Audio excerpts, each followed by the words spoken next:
Hola, hola, ¿qué tal? Bienvenidas y bienvenidos al aire, una nueva edición de Impacto Económico. Les saluda Luis de Jesús. De inmediato revisamos titulares. Presidente Nicolás Maduro pone en marcha la Misión Venezuela Bella, un proyecto para impulsar a la rehabilitación de más de 60 ciudades en todo el país. Bolivia celebra este año elecciones presidenciales y en nuestra arista económica echamos un vistazo al panorama económico del Estado plurinacional y las políticas inclusivas del gobierno de Evo Morales. Y bajo alta tensión, Estados Unidos y China retoman sus negociaciones para poner fin a la guerra comercial. Las imputaciones de Washington contra la gigante china Huawei complican el panorama.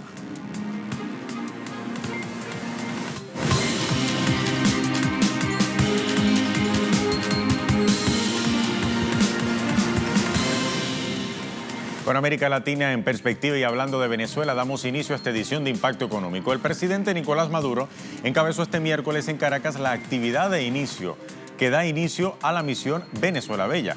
Con una inversión de 1.000 millones de euros, el gobierno transformará de manera integral los espacios públicos en 62 ciudades de todo el país. Para lograr la meta, el mandatario anunció la aprobación de 572 nuevos proyectos para rehabilitar 220 avenidas, 183 plazas y 169 bulevares. La misión contempla además convertir al país en un centro turístico internacional y para ello contará con la participación de 200.000 jóvenes de la gran misión Chamba Juvenil desplegados en las ciudades en el primer trimestre de 2019. ¿No es la Venezuela Bella que queremos, pues? ¿O queremos una Venezuela en guarimba? ¿Ustedes quieren guarimba para Venezuela? ¿Quieren una Venezuela quemada, destruida? Que levante la mano quien quiere guarimba. Quien levante la mano quien quiere una Venezuela destruida, quemada, fea. Nadie. Queremos una Venezuela bella, que brille. Mientras más bella sea Venezuela, mejor para todos y todas. Mejor para la familia, para la comunidad. Maduro también llamó a los empresarios a planificar una agenda de trabajo conjunta para el embellecimiento de estas 62 ciudades. Yo le hago un llamado a los empresarios privados del país que se sumen a este plan. Bienvenidos, vengan a trabajar con eficiencia, con honestidad, con dedicación, con amor. A todos los empresarios, bienvenidos, vengan, una gran alianza por la Venezuela Bella.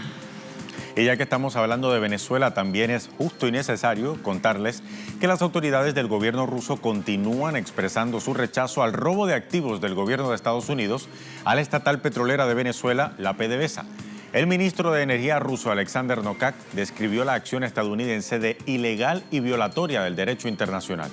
En una conferencia de prensa en Moscú, junto al ministro de Finanzas de Argelia, el funcionario ruso informó también que el gobierno está haciendo todos los esfuerzos posibles para alcanzar los indicadores establecidos en el acuerdo de la Organización de Países Exportadores de Petróleo en diciembre del año pasado. Creo que ahora es imposible decir desde un punto de vista de extracción cuáles serán las consecuencias que tendrán las sanciones para Venezuela. Creemos que las sanciones son ilegales, violan el derecho internacional e interfieren en las actividades económicas de las regiones. Las sanciones resultan en incertidumbre, por lo que es imposible adivinar el resultado. Debemos vigilar la situación.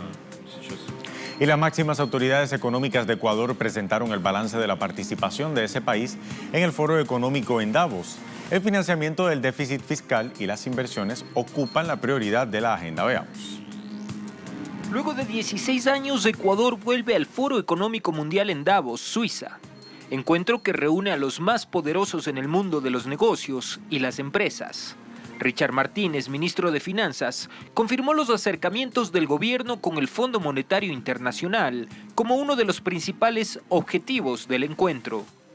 En el caso del Fondo Monetario se ha previsto una agenda de trabajo más intensa en los próximos meses alrededor de temas de cooperación, asistencia técnica y un potencial financiamiento si es que las condiciones son favorables para las partes. El gobierno ha manifestado abiertamente buscar los espacios necesarios para financiar el déficit fiscal.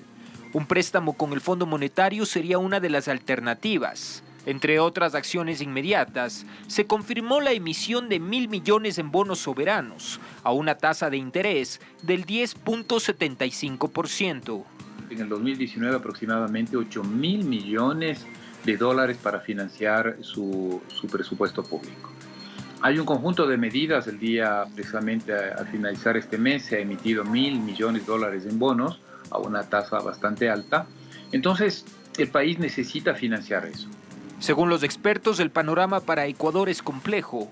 Con o sin la aprobación de un crédito, una posible recesión complicaría al país en términos económicos. Los 3 primeros años de cualquier programa económico del fondo provoca recesión. Y las cifras muestran que en el caso ecuatoriano nosotros estamos en un proceso de lentísimo crecimiento económico.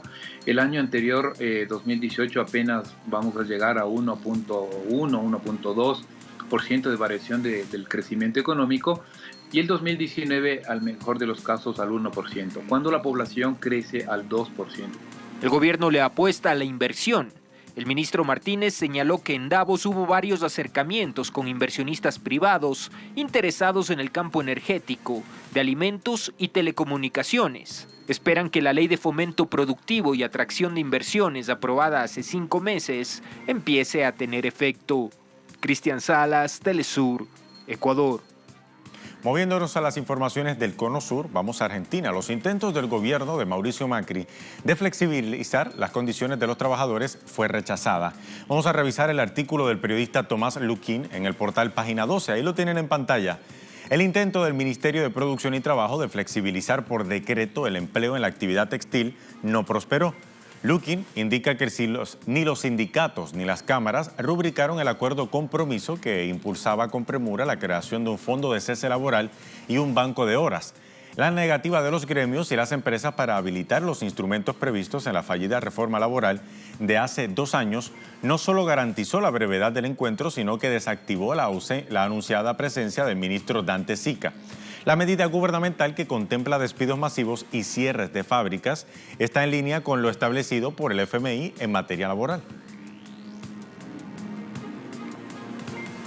Y hablando de Argentina, le comentamos también que la prometida lluvia de inversiones del presidente Mauricio Macri tampoco llegó a plenitud el año pasado, 2018. Un estudio de la consultora de Orlando Ferreres y Asociados informó que la inversión en Argentina cayó 5,6% el año pasado, siendo el nivel más bajo desde el año 2009. El informe señaló que las inversiones representaron el 20,9% del Producto Interno Bruto del país, que medidos en dólares hasta noviembre significaron más de 6.800 millones de dólares. Sobre el rubro maquinaria y equipos, la consultora indicó que arrastró una racha negativa con una caída interanual hasta diciembre de 28,1%, destacándose bajas en ventas de vehículos comerciales, livianos y pesados. También el último mes de 2018, el sector de construcción tuvo una merma de 7,5%, siendo la mayor del año. Y Uruguay sumó 298 pequeñas empresas a su portafolio de exportaciones en 2018. De acuerdo al Instituto de Promoción e Inversiones y Exportaciones, esto constituye un incremento de 22% en contraste con el año 2017. El organismo agrega que del total de 680 empresas, el 27% se acercó por primera vez a instancias promocionales y un 51% dio continuidad a sus acciones estratégicas de internacionalización. En el transcurso de 2018, la participación de las empresas se materializó en 5 ferias, 3 misiones inversas, 2 rondas de negocios y 10 visitas comerciales. El 65% que se sumó a actividades del programa Uruguay 21 fueron exportadoras de bienes y el 35% de servicios. También el país respondió el año pasado a 443 consultas de asesoramiento de empresas exportadoras o con potencial para la venta al exterior. Llegó el momento de hacer una primera pausa. Al regreso abrimos nuestro expediente económico, nos vamos a Bolivia. Ese país celebra elecciones presidenciales este año, el próximo mes de octubre. Pero antes le contamos cómo se encuentra el panorama económico del Estado plurinacional. Esto y más a la vuelta, ya venimos.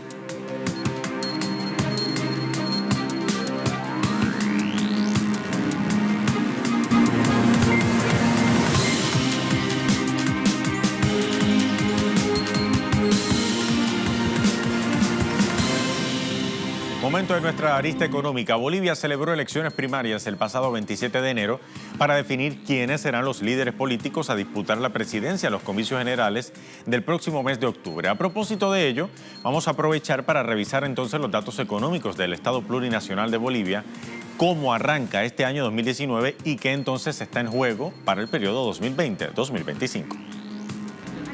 Bolivia fue a las urnas para una inédita elección en la que todos los candidatos resultaron ganadores y ninguno compitió entre sí. En las primarias de este 27 de enero participaron 8 partidos políticos. Tras un proceso que transcurrió con total normalidad, el órgano electoral plurinacional publicó en su portal oficial que el Movimiento al Socialismo, MAS, del presidente boliviano Evo Morales y su aliado político Álvaro García Linera, fue el partido que de lejos tuvo mayor participación al contar con 37,04% de los votos, es decir, tuvo el apoyo de casi 400.000 votantes. El Movimiento Nacionalista Revolucionario obtuvo la participación del 7,40% en apoyo a Virginio Lema. En el caso del Movimiento Tercer Sistema, que tiene como candidato a presidente al gobernador de La Paz, Félix Paxi, la participación fue de 6,44%. Por la Alianza Bolivia Dice No, que postula al senador Óscar Ortiz a la presidencia de Bolivia, acudieron 5,88% de los votantes. Por su parte, la Alianza Comunidad Ciudadana, liderada por el expresidente boliviano Carlos Mesa, contó con el respaldo del 5,39% de los votantes habilitados. El proceso estuvo marcado por el ausentismo por parte de los simpatizantes de las esferas de oposición, pues sus líderes insistieron en desacreditar la jornada, catalogándola como una farsa. Las diferencias ideológicas conservadoras de estas agrupaciones, que representan un sector minoritario de la oposición, son tenues y todas son críticas, unas con mayor fiereza que otras, del gobierno nacional actual, al que califican de populista desde su posición neoliberal.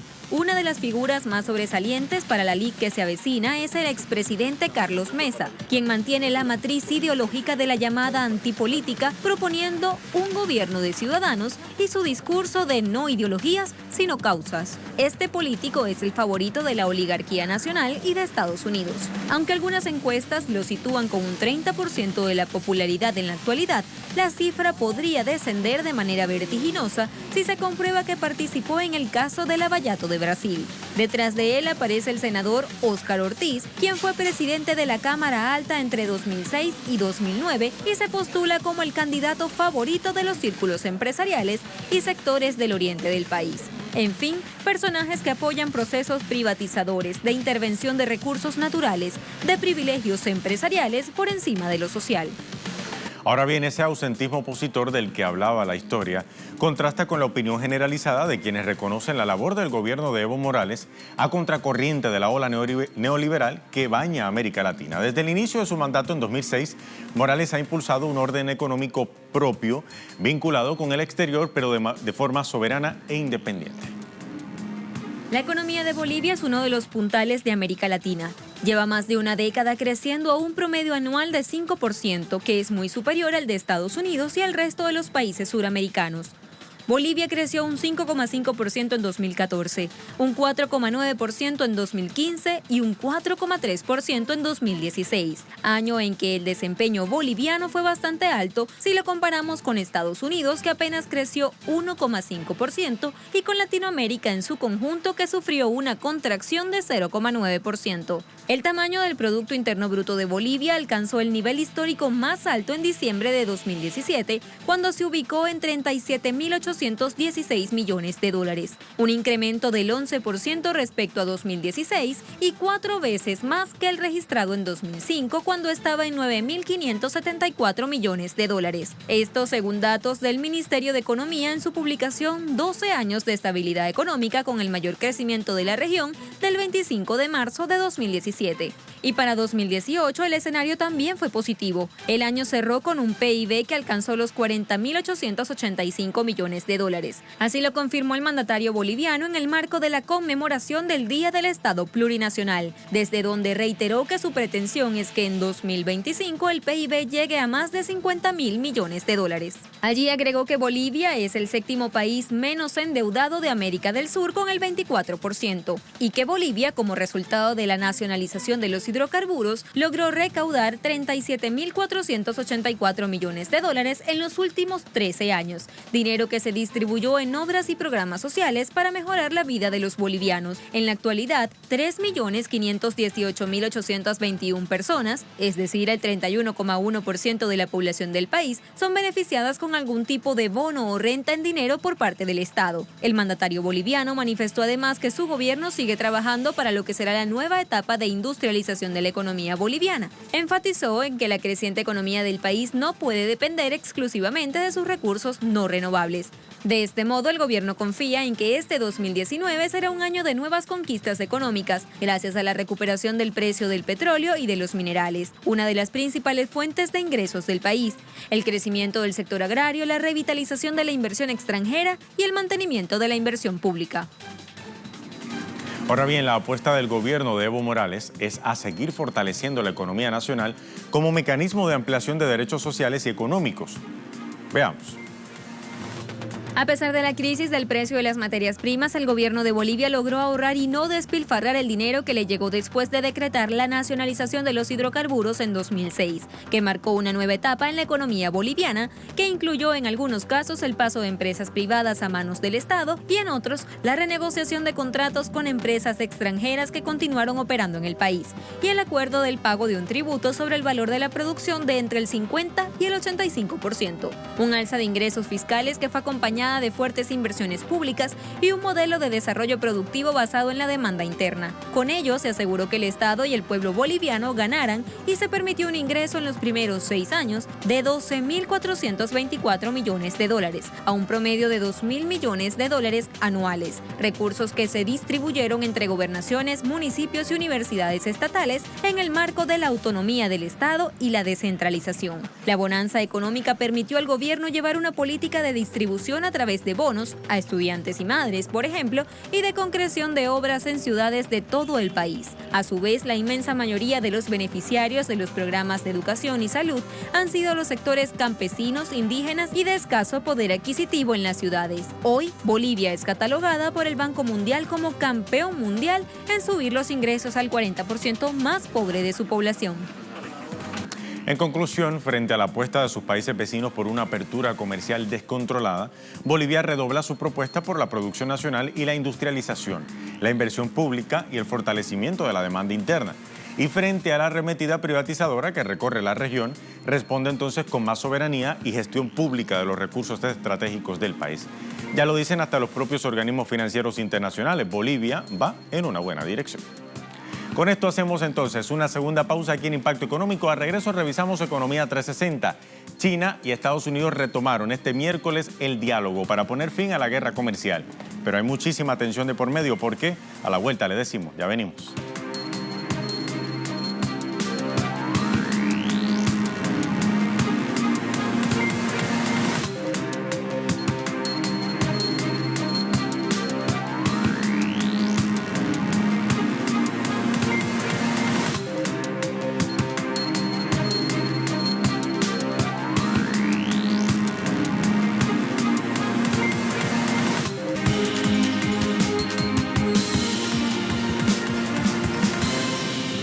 Mire, bajo un clima de tensión, Estados Unidos y China retomaron este miércoles sus negociaciones comerciales en Washington, destinadas a encontrar un compromiso duradero para la guerra comercial. Las conversaciones se han visto empañadas por las imputaciones de Estados Unidos al gigante chino de las telecomunicaciones Huawei.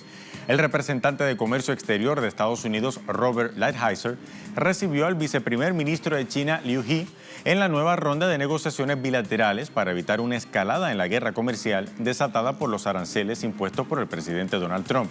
Lighthizer dijo que las dos economías más grandes del mundo luchan, según él, por el dominio de las industrias de alta tecnología. En 2015, Beijing lanzó un plan estratégico denominado Made in China 2025 para convertir a la nación en el líder mundial en aeronáutica, robótica, inteligencia artificial, autos de nueva generación y otras áreas. La nueva ronda de negociaciones se celebrará hasta el 31 de enero y Trump dio como plazo hasta el 1 de marzo para alcanzar un acuerdo con China. De lo contrario, ha dicho y ha prometido que elevará los aranceles. Y el cierre del gobierno de los Estados Unidos afectó por 35 días a las pequeñas empresas en Washington. El costo del cierre parcial alcanzó los 11.000 millones de dólares, muy por encima de los 200 millones de dólares por semana que había predicho originalmente la Casa Blanca. Debido al cierre, la proyección de crecimiento económico se reducirán en 0,4 puntos porcentuales en 2,1% en el primer trimestre del año en curso. Esto sin contar que más de 800.000 trabajadores tuvieron que trabajar sin recibir sus pagos correspondientes. El presidente Donald Trump firmó el pasado 25 de enero un proyecto de ley para financiar el gobierno hasta el 15 de febrero, plazo de negociación entre los demócratas y republicanos para encontrar una posibilidad a la financiación del muro fronterizo de Trump. Las pequeñas empresas esperan que los legisladores lleguen a un acuerdo para evitar otro cierre en el gobierno. El clima no es tan bueno ahora, pero aún tenemos un promedio de alrededor de 50 clientes por día. Pero desde el cierre, algunos días obtenemos 6 clientes. El más bajo que obtuvimos fue de 3 clientes. Hubo incluso días en los que no iba a salir, porque era tan malo. Así que nos íbamos a casa, ni siquiera vale la pena. Bueno, creo que esas estimaciones iniciales estaban fuera de lugar con lo que realmente estaba sucediendo. El número de personas que no cobrarán era de cientos de miles, tal vez eran millones. Si realmente estás presionando los números, por supuesto, la población de Estados Unidos es mucho más grande que eso. Y en Europa, el presidente de la Comisión Europea, Jean-Claude Juncker, subrayó este miércoles que el acuerdo sobre la retirada del Reino Unido de la Unión Europea no se renegociará, después que el Parlamento británico pidiera ayer a la primera ministra Theresa May renegociar la salvaguarda irlandesa. En una sesión plenaria del Parlamento Europeo de Bruselas, Juncker dijo que el acuerdo de retirada sigue siendo el mejor y el único posible, y los debates en la Cámara de los Comunes de ayer no cambian eso. Juncker ha resaltado que el voto de este martes en el Parlamento británico ha incrementado el riesgo de una retirada desordenada del Reino Unido, según sus propias palabras, y afirmó además, abrimos la cita, que la Unión Europea se prepara para todos los escenarios. Cerramos la cita, aunque manifestó su creencia de que un acuerdo con el Reino Unido todavía es posible.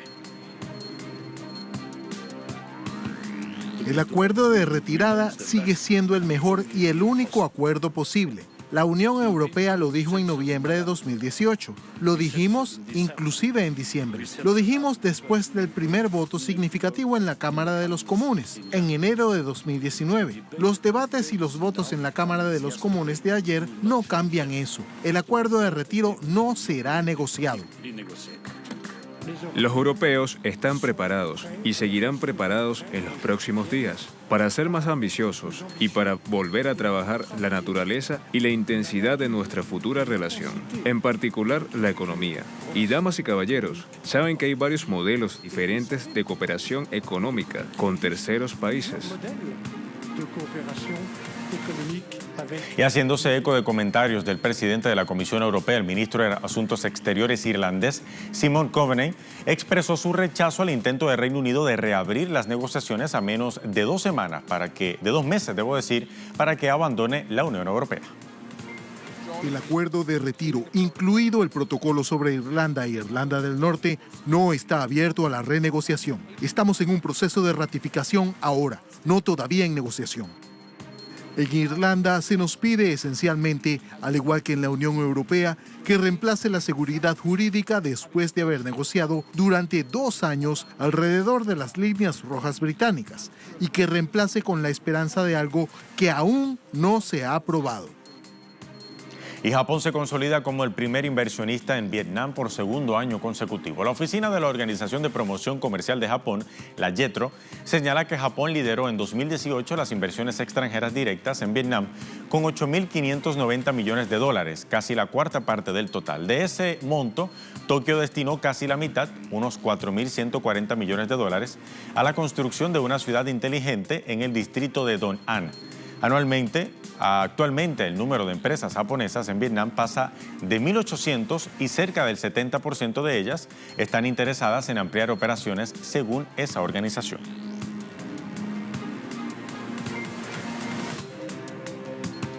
Ha llegado el momento de revisar los indicadores del precio del crudo al cierre de la jornada de este miércoles. Lo hacemos como de costumbre, revisando el precio del barril intermedio de Texas, el WTI. Ahí lo tienen en pantalla. Marcó al cierre de la jornada $53,17, subió 1,38%. El barril del Brent, de referencia en Europa, también ahí lo tienen en pantalla, se ubicó en $61,75, subiendo también 1,18% frente a la jornada anterior. Y culminamos entonces con el crudo venezolano, que marca este miércoles 378,34 yuanes, se mantiene en precio estable. Así llegamos al final de esta edición de Impacto Económico. Síganos en redes sociales, en Twitter, @TelesurTV, @TelesurImpacto. Hasta la próxima.